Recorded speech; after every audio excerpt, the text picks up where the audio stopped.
Aikatsu's demise was a slow, sad sight to see. There were a lot of red flags, but after Planet, we all had to face the truth. However, I have a lot more I'd want from this franchise. So today we'll be exploring my newest project, Aikatsu Star Story.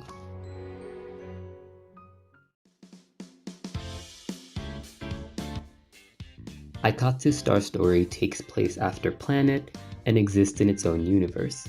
Here's a brief summary of the story. For most of her life, Maki was a shut-in.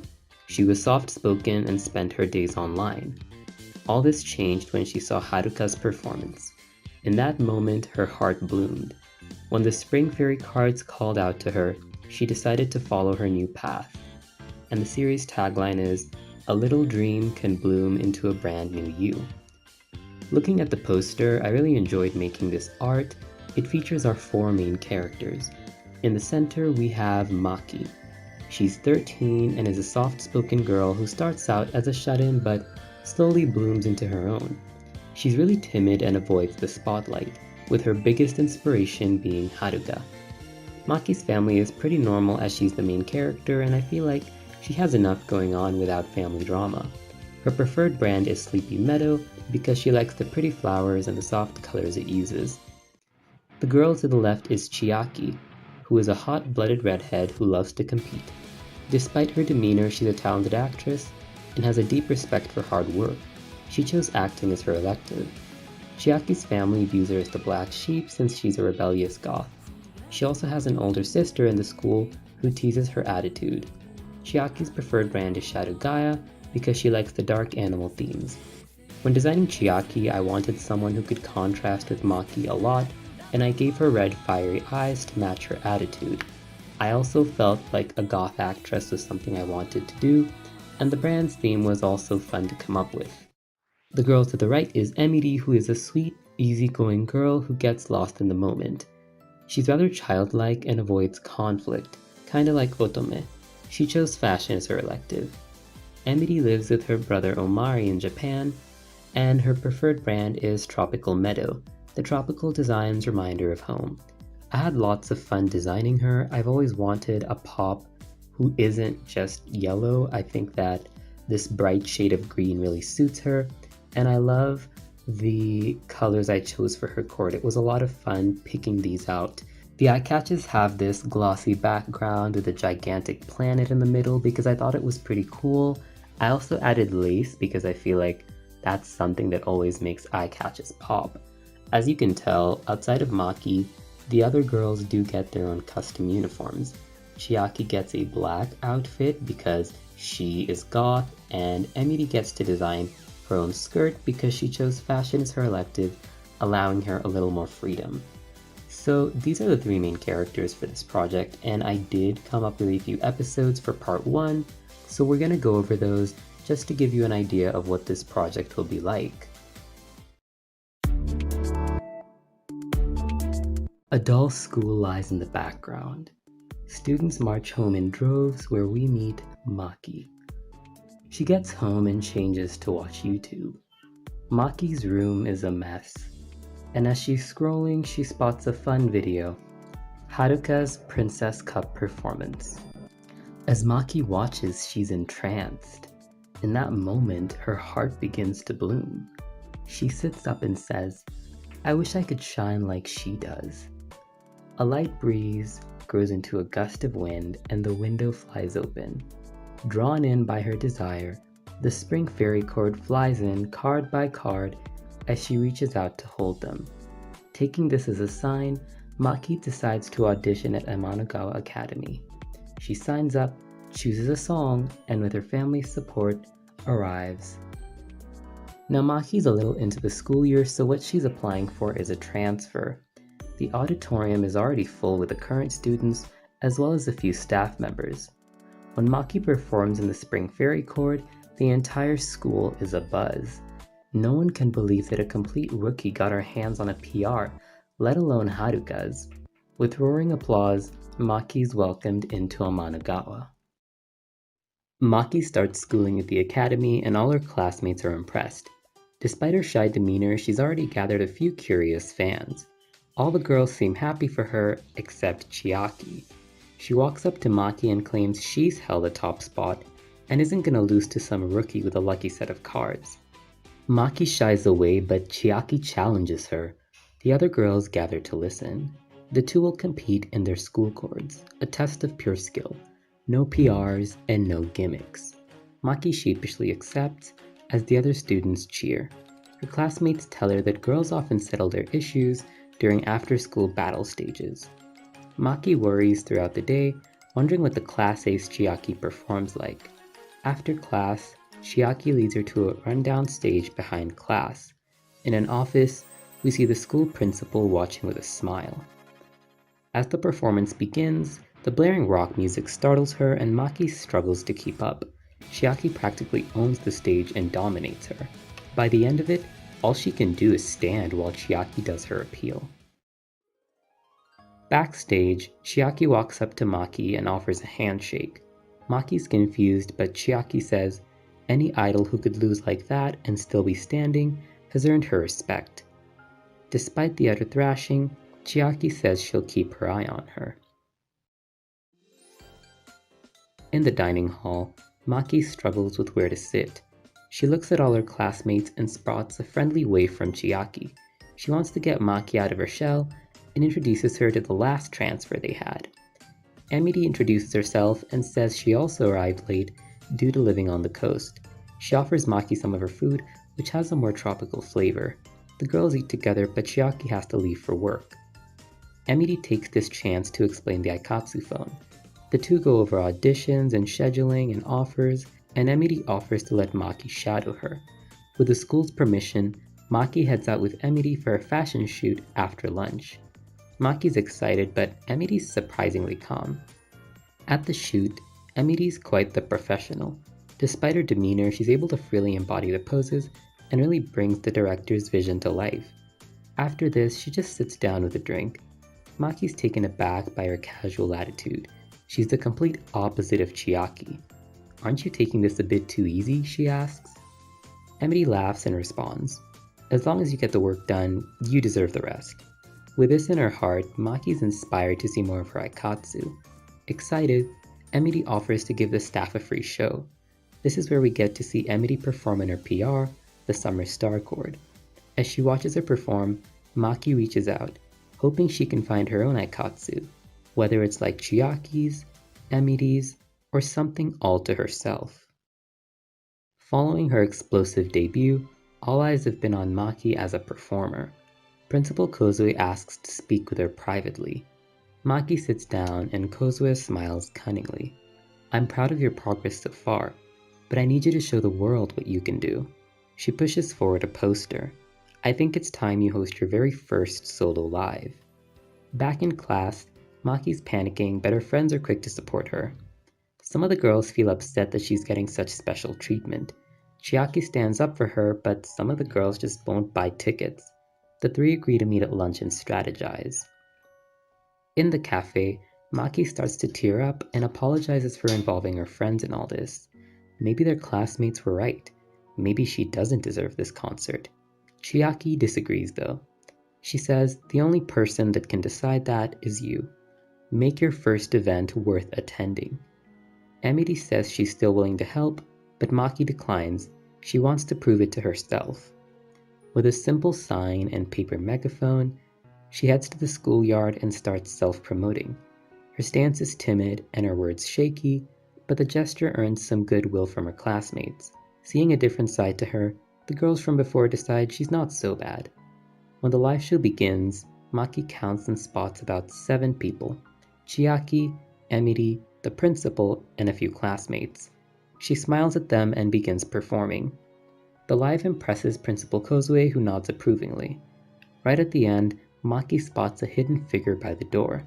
It's gone in a flash, but someone was watching. Someone she knew from somewhere.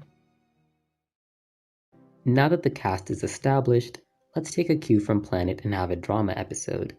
This will be a 2-parter, with an episode for auditions and an episode for the musical. Every year, Amanogawa puts on its school musical, featuring the newest crop of students. This year's musical is Cinderella. Author's note, I'm a huge fan of this fairy tale. Anyway, everyone's excited and Maki really wants to play the lead. That won't be so easy though with Chiaki in the running. Chiaki explains that making it big in the musical puts you on the radar. We learn that she watched scary movies with her mom as a kid and really wants to play a horror villain. For this reason, she'll be auditioning for the Wicked Stepmother. Emily vows to cheer them on since she's not too interested in acting. At the auditions, Maki tries out for Cinderella, but the bright lights and glaring audience leave her a bumbling mess. She's unable to move on until her friends cheer, but by then it's far too late. Her classmates chuckle, but Maki takes it in stride.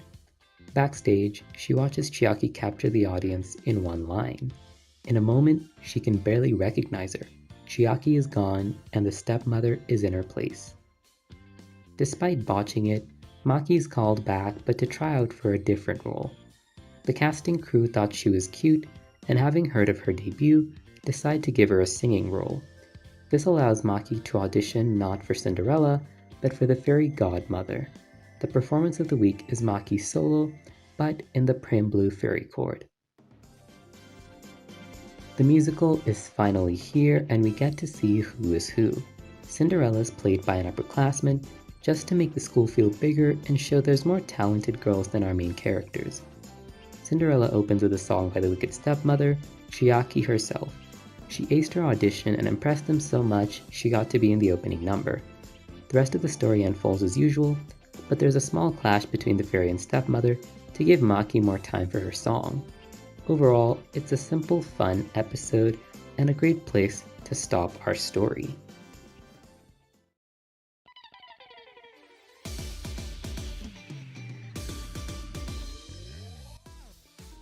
So far, I really wanted the girls' personalities to shine and show what they're each good at. I think that came across, so now we'll move into what most of you wanted to see, the fashion review. Making these cords was pretty fun, so let's get right into it. Some of the first outfits I designed were the school cords.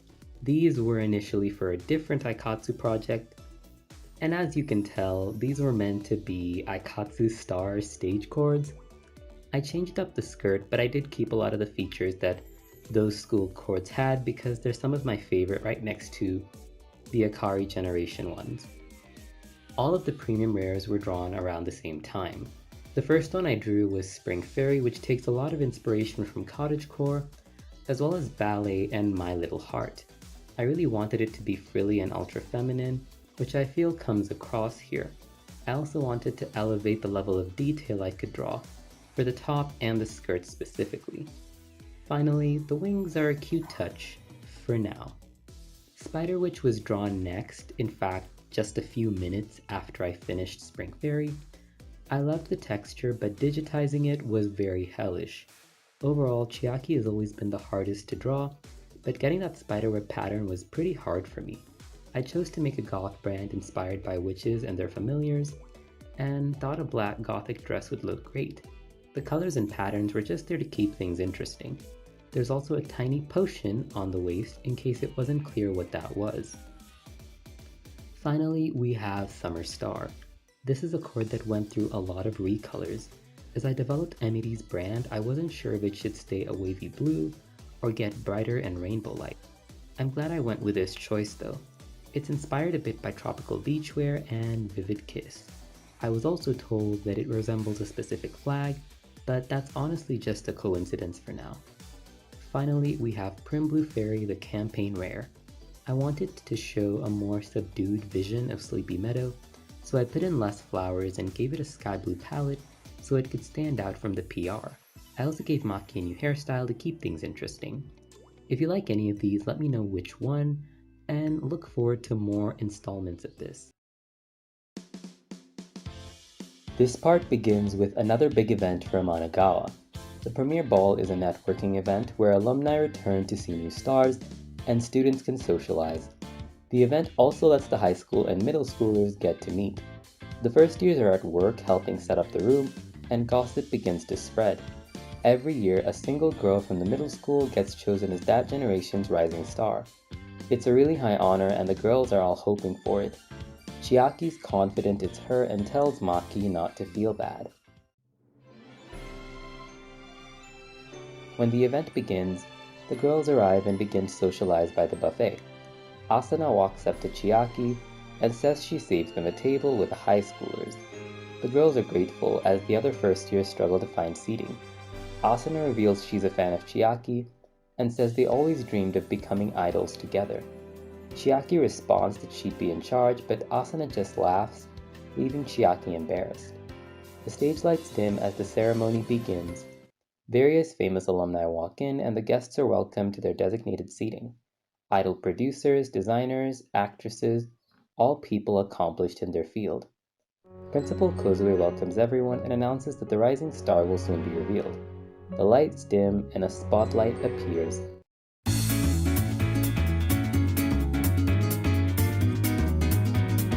A silhouette emerges on stage and starts dancing to a techno song. Chiaki's in shock when she sees a new idol wearing a black mask. The performance entrances the crowd as the beat's infectious and the star weaves her way through the audience. All are impressed except Chiaki, who wants to uncover this mystery girl's identity. When the performance ends, the MC thanks the girl and congratulates the school for raising such talent. Amidst a few speeches, the girls mutter about her identity and comfort Chiaki. When the speeches are done, Maki wanders out to the balcony where she finds Haruka. She's sulking by the rail and scoffs when Maki approaches. Maki stops. She thanks her for the spring fairy cord but gets no response. In the awkward silence, she offers to return it, but Haruka rejects the cards. You like them, don't you? They finally found a real idol. Keep them. Maki nods and leaves the balcony. As she does, we pan to a figure hidden in the shadows. The mystery girl walks up to Haruka. Is she the one you were waiting for? Haruka looks to the night sky and a single tear falls down her face. Maybe. The episode ends with a shot of two shooting stars.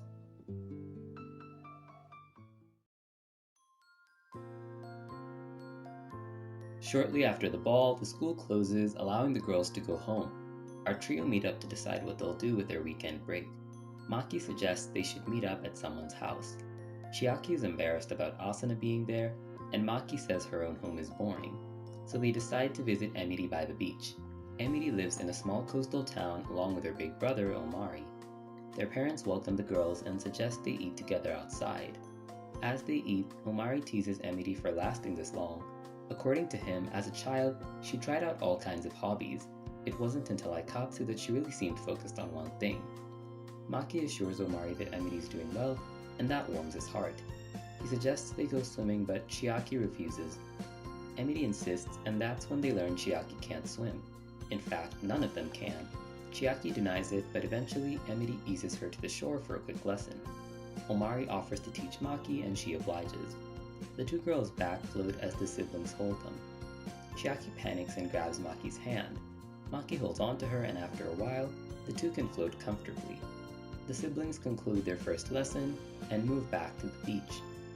Emiri's parents get a fire going, and the group gather around it. Maki sits quietly as Chiaki leans on her for warmth. Emiri asks why they're so quiet and tells Chiaki to loosen up. We still don't know who she is, Chiaki says. Emiri laughs and tells her not to worry about the ball. As Chiaki's tears well up, the girls begin to comfort her. Omari tells her to cheer up and offers to perform, but Emiri laughs him off and decides to perform instead. The girls sit up, and the episode ends with Emiri's performance. After the break, Amanogawa reopens and Chiaki is eager to start off strong.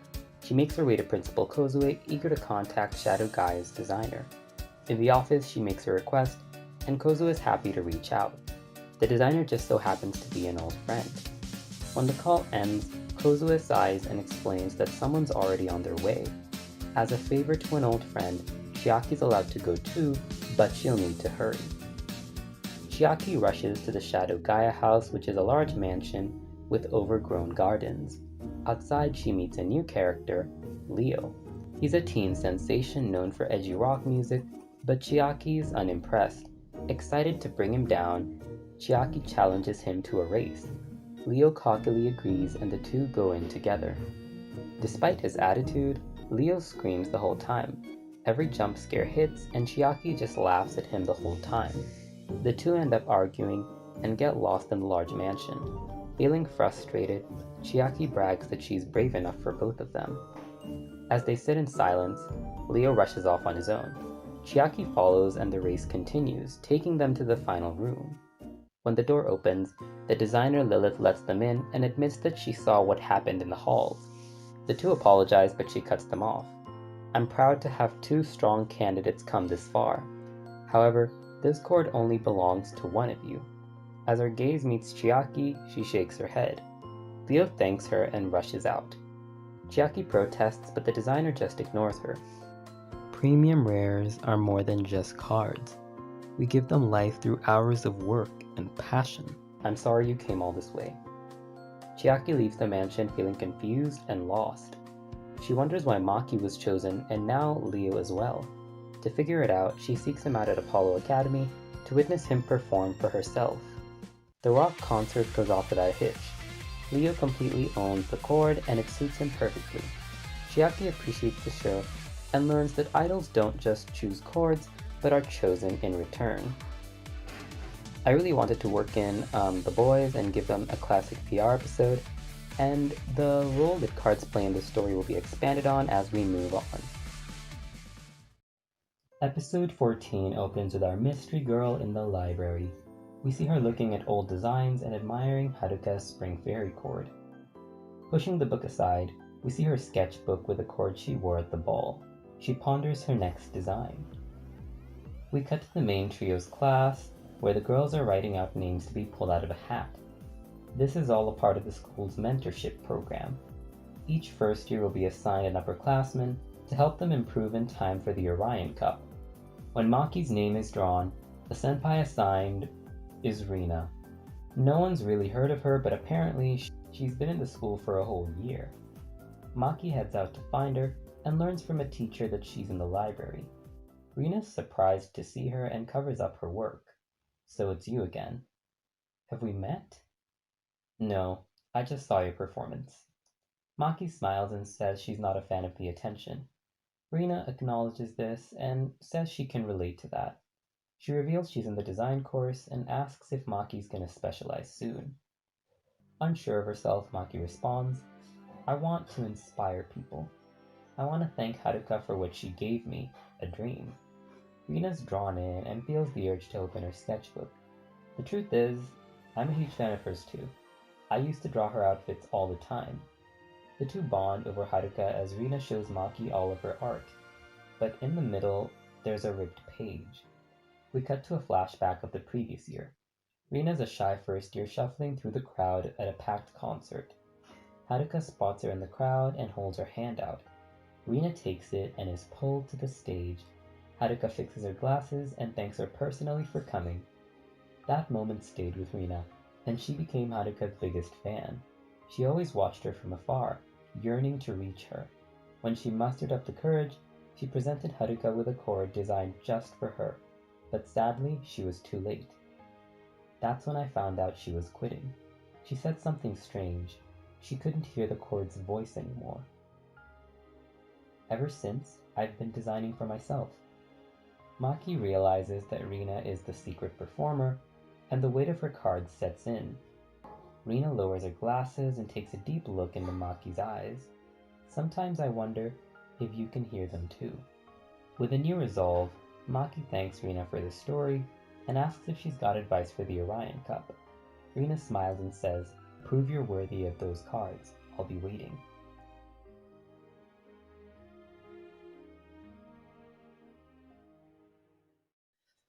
This part will conclude with our first tournament arc, the Orion Cup. Schools across Japan send their representatives, and Amanogawa is no exception.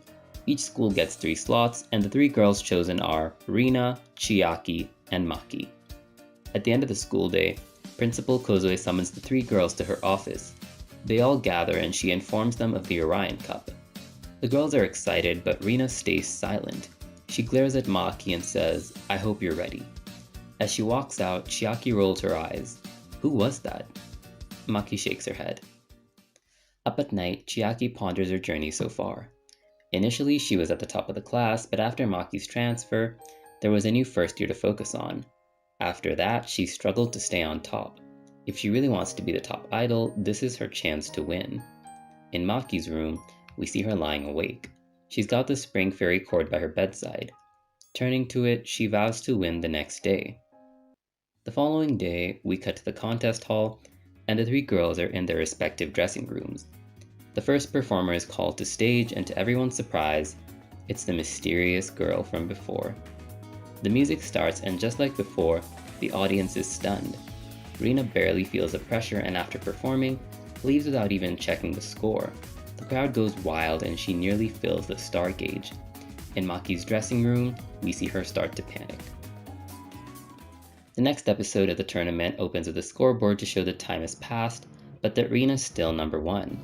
Chiaki's visibly bothered, but keeps her cool and huffs up to seem confident. In a moment of silence, we see her think about her journey again.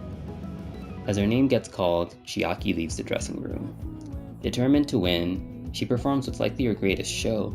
The crowd goes wild, and she happily meets their cheers with a raised fist. As the score comes up, the episode ends, revealing her just below Rina in second place. After this, we cut to Maki in her dressing room. She checks the scoreboard and turns to the mirror before her. Her gaze falls to the cards, and she braces herself to perform. As the final girl on the roster, the pressure is intense. Holding onto the cards for courage, Maki steps into the spotlight.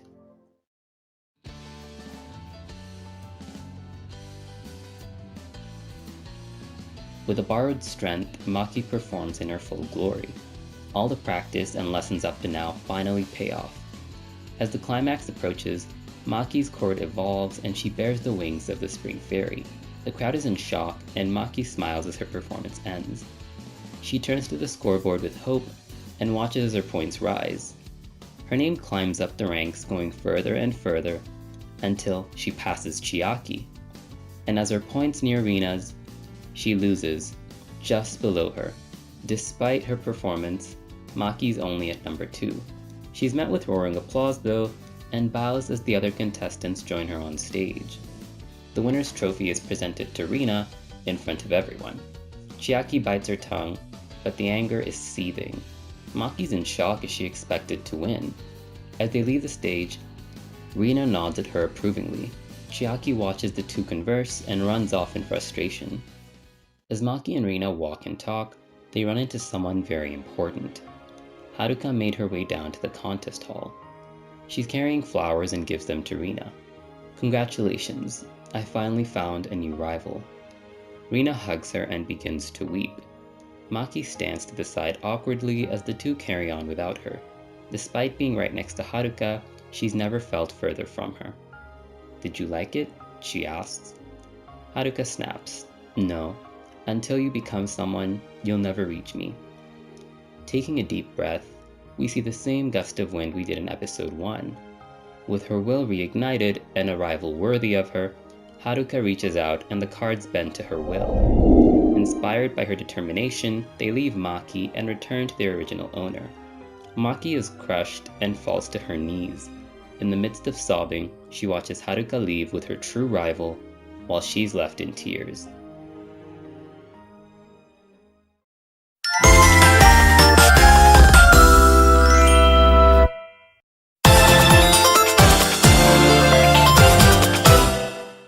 For this part, I wanted to build up a 3-way rivalry, kinda like Aikatsu Planet.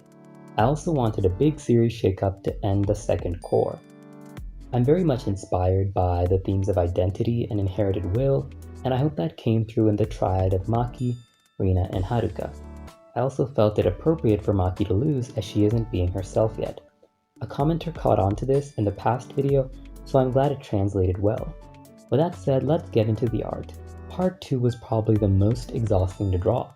Since I've had these designs for a while, they went through a lot of revisions and it took a while to get the desired effect that I wanted. Let's start with our newest character, Rina. Rina was designed as a rival from the start, and I gave her the only other natural hair color. Maki is blonde and Rina is a brunette. I also gave her a little bangle that resembles Haruka's premium rare. She's the designer of her own brand, Planet Diva. I wanted a fun, spicy Agaha Dolly Devil vibe with a hint of mystery. She's a bit inspired by Poison Ivy with the eye color, and I love the art that I came up with. Her uniform has a shy pose to contrast the way she looks when she's all dressed up.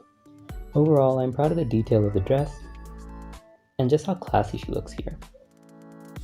Next up, we've got the boys, and I'm pretty proud of these designs too. Omari and Emily share an eye color, but not much else. He gets blue because it looks equally tropical, and it's actually Emily's original hair color. I enjoyed making his design and might use him more later. Leo is our second boy, and he's from Apollo Academy. Amanogawa is star themed in blue, so Apollo is sun themed in red. Initially he had black nails, but I felt the cat vibe was maintained in his poses. Also, no one else has nails, so it would just look weird if he had them all of a sudden. I enjoyed making his cord a lot since it combines the animal theme with the rock flair of the brand. I especially love the fanged cape and the cat ear headbands. I really wanted to design some boy cords, and you can expect another one next time. This part opens in Kozue's office. Haruka is seated by her with a cup of tea. She takes a sip and thanks Kozue for keeping her in school this long. Kozue smiles and assures Haruka that she knew she'd come back.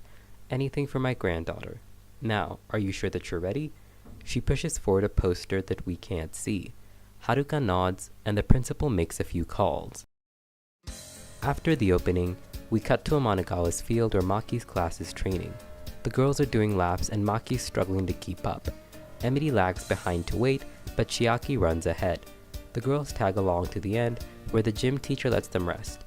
Now that the school year is coming to an end, they'll all need to start practicing for the school's Star Cup. At the end of each year, Amanagawa's middle school gathers their top 5 students to compete for the title of Star Princess. For the past 2 years, the winner was Haruka, but with her out of the picture, there's a power vacuum all the girls are reaching to fill. Maki's class concludes their training and shuffle away. Feeling breathless, she heads to the rooftop for some fresh air. Here, she finds Haruka dancing as free as the wind. Her aura emanates a spring breeze all across the rooftop. Maki instinctively claps and catches Haruka's eye. For the first time in a while, Haruka smiles.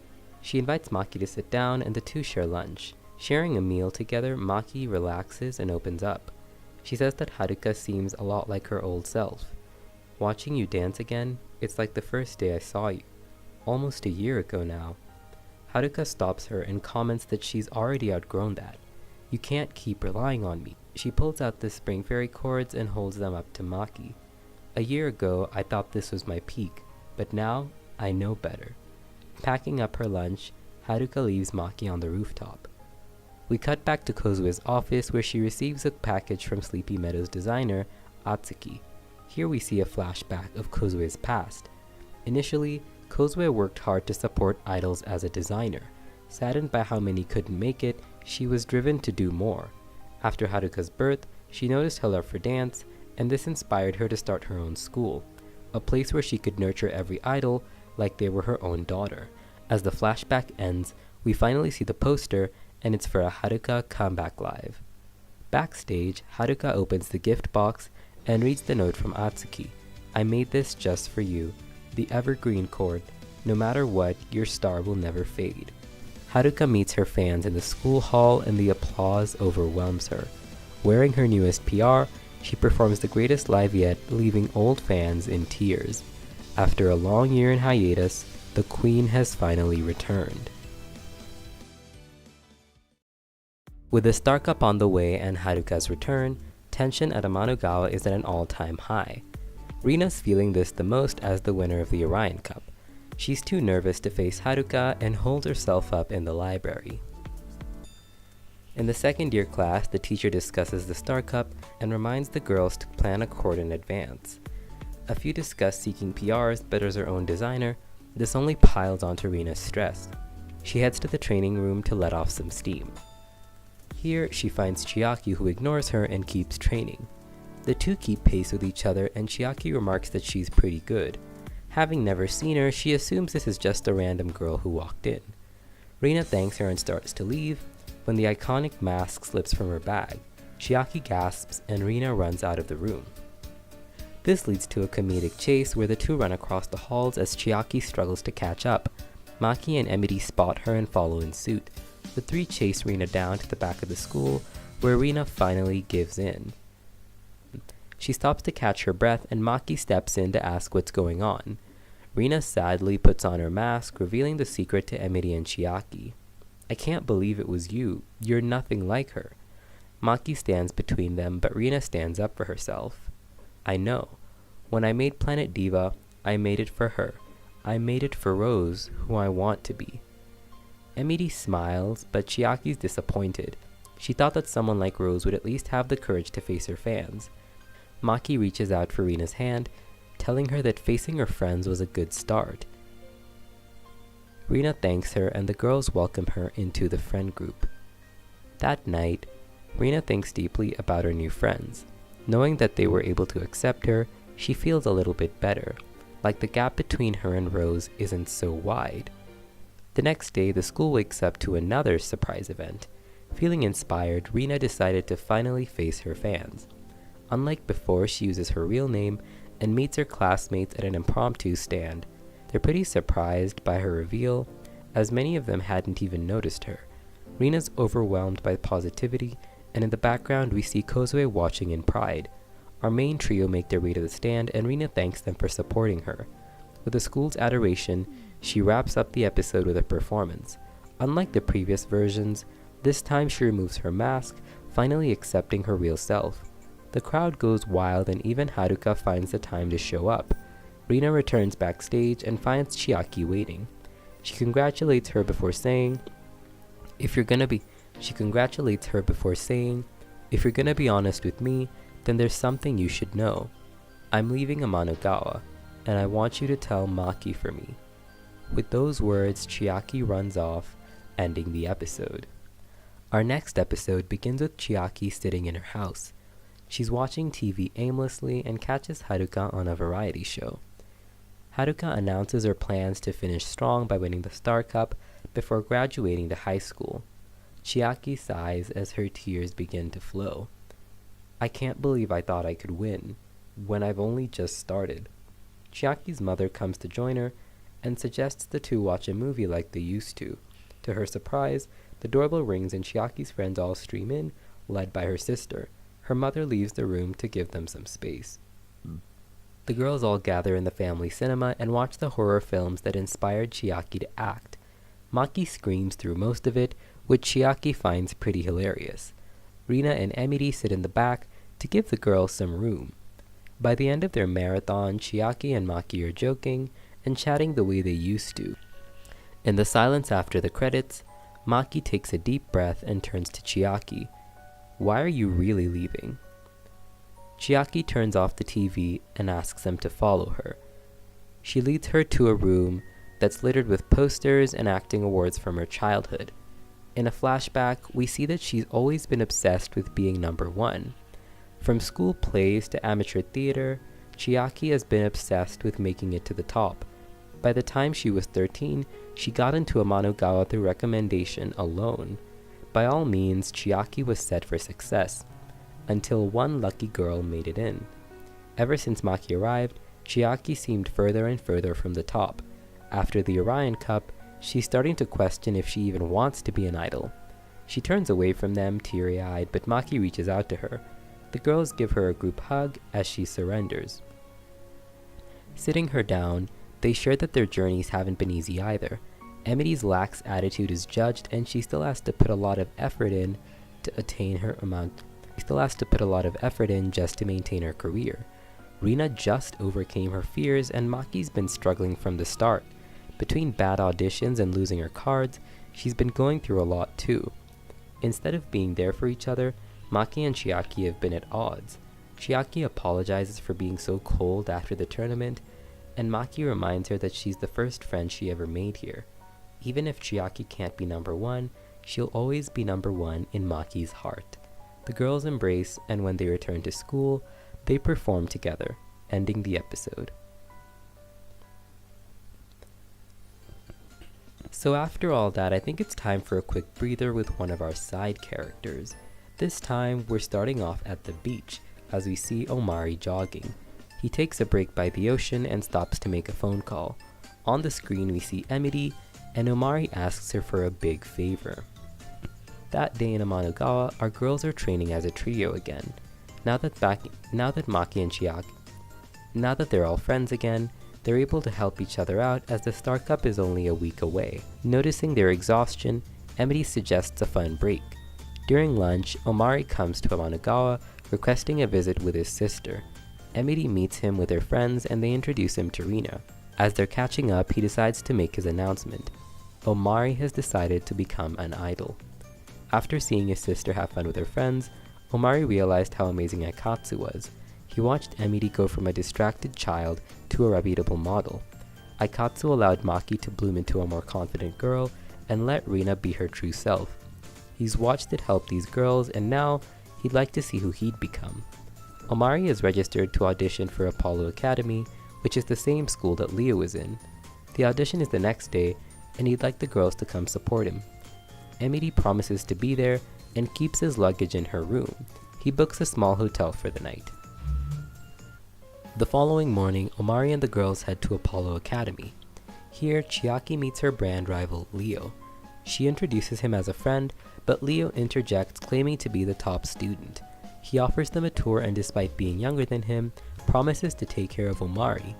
The group make it to the audition where Leo leads him backstage. Here, Omari pulls out his cards, the Blue Prince chord from Sleepy Meadow. His audition begins and the performance is really good.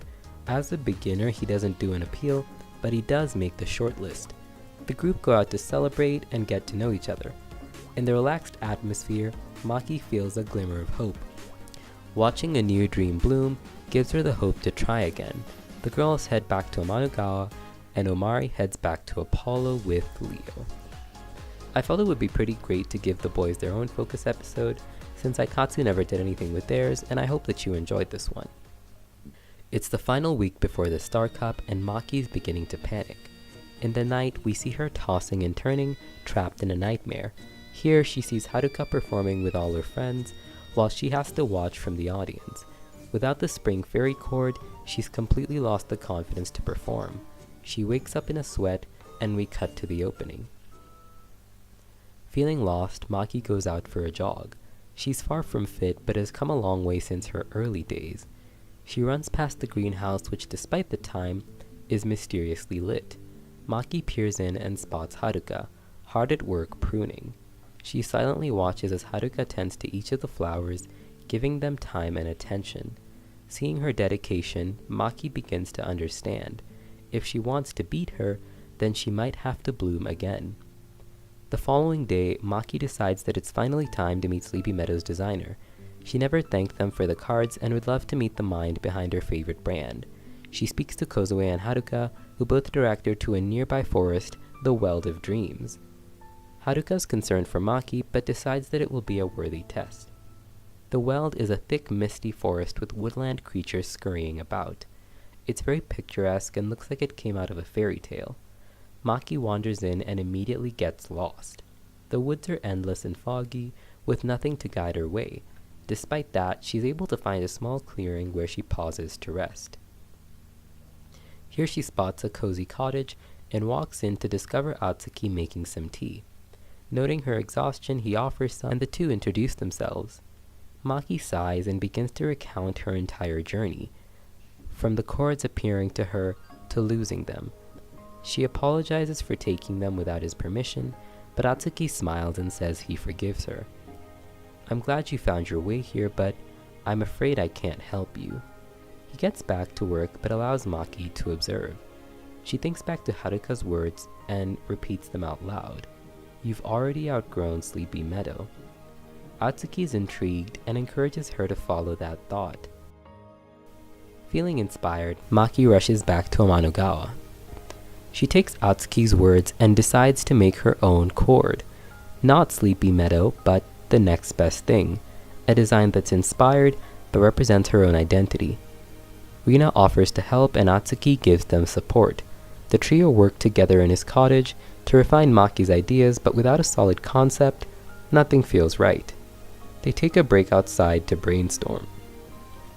As Atsuki is cleaning up, Maki stares into the weld. A solid tree is covered in cocoons where Maki spots a butterfly emerging. She stares in awe as the ugly cocoon gives way to a beautiful, radiant creature. It flies off, and Maki has her idea. The trio start from scratch with a new theme. Together, they're able to make Maki's very own chord, the Lucky Pixie chord. Maki presents it with pride, but Atsuki rejects it. The chord she made can never be a part of Sleepy Meadow. It will always and forever be her very own design. The girls return to school, and Maki performs for the first time in her very own PR. In the audience, we see Haruka smile with pride. At last, all the stars have gathered for the final tournament. The first episode of the tournament basically explains the rules. The top 5 students from the middle school will all be selected, and the top 3 will perform solo to decide a winner. Much like in the original, the 5 girls all wear their PRs and perform together. You can really tell they were drawn months apart, but I'm still proud of this art, which is why it's still in here. By the end of the episode, we see the top 3, Maki, Haruka, and Rina.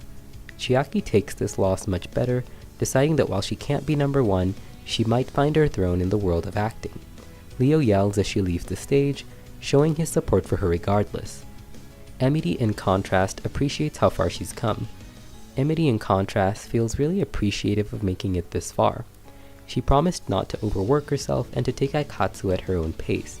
Her brother Omari watches with tears in his eyes and congratulates her personally. While she may not have won, Emily vows to keep having fun with Aikatsu and to see where it takes her. The episode ends in Haruka's dressing room, where we see her breathing heavily. The Star Cup finale is taking a huge toll on Haruka. We find her heaving as Kozue tries to calm her down. Between panicked breathing, we see a flashback of the last year. After winning the cup in her first year, Haruka's fame skyrocketed. She began to work harder and harder, but started to lose friends along the way. On the road to the top, she found herself bored and lonely. Being a prodigy, not many could reach her. For a year, Haruka waited for a rival. She waited for anyone who could surpass her stage, but sadly, no one did. After winning her second Star Cup, Haruka abandoned her cards, vowing to never perform again. Now in her final year, Haruka wonders what she's feeling: panic, fear, or excitement. This time, she could actually lose. Excited to face this challenge, Haruka leaves her dressing room, ready for the final round. Once she's on stage, Haruka gives the performance of a lifetime.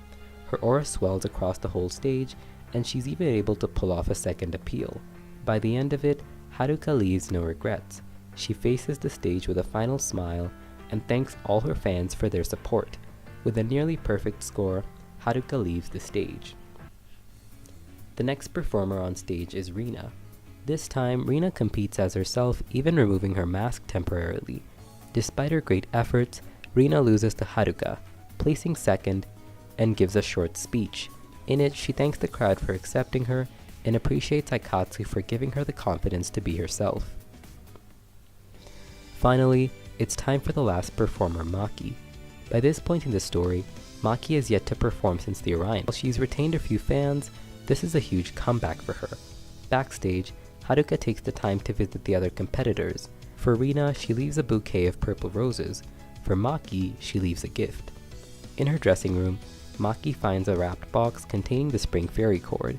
Overcome with emotion, she shakily reads the note: "Remember your roots." As she steps on stage, Maki carries all those feelings with her. Maki performs in her new chord, and to everyone's surprise, the dress manifests its very own appeal just for her. During the performance, we see a montage of how far she's come, from her audition to her first solo event, all the way up to now. Despite all her hardship, Maki truly bloomed into a new person, an idol who could stand on her own identity, an idol with her very own appeal. As the applause fills the auditorium, we see Maki's score skyrocket and her friends cheer her on. With her heart racing, Maki turns around to see the scoreboard. Surpassing all expectations, Maki is number 1. The school staff applaud her, and Haruka steps on stage to present her with a Star Princess crown. Haruka gives her a warm hug and says that she can graduate without regrets. Amanogawa's middle school will be in good hands. So that concludes Aikatsu S. I gotta say, I'm pretty proud of this one, and I look forward to making more fan content. There's likely one more video to cover all the art and acknowledge all of the support that you guys have shown me. Don't worry, Aikatsu S is far from over. If you enjoyed that, be sure to follow my socials, let me know what you liked, and let me know what questions you'd like answered as I do a final wrap up of the series. With that said, see you guys next time.